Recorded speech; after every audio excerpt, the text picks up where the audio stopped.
الفكر يا إنسان لو أطلقته متأملا في قدرة الرحمن لخضعت إجلالا وتسبيحا له سبحانه رب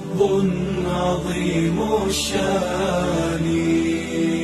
يعلو ولا يعلى وجل علوه وصفاته كملت بلا نقصان سلطانه باق ويبقى ملكه هذا ويفنى كل ذي سلطان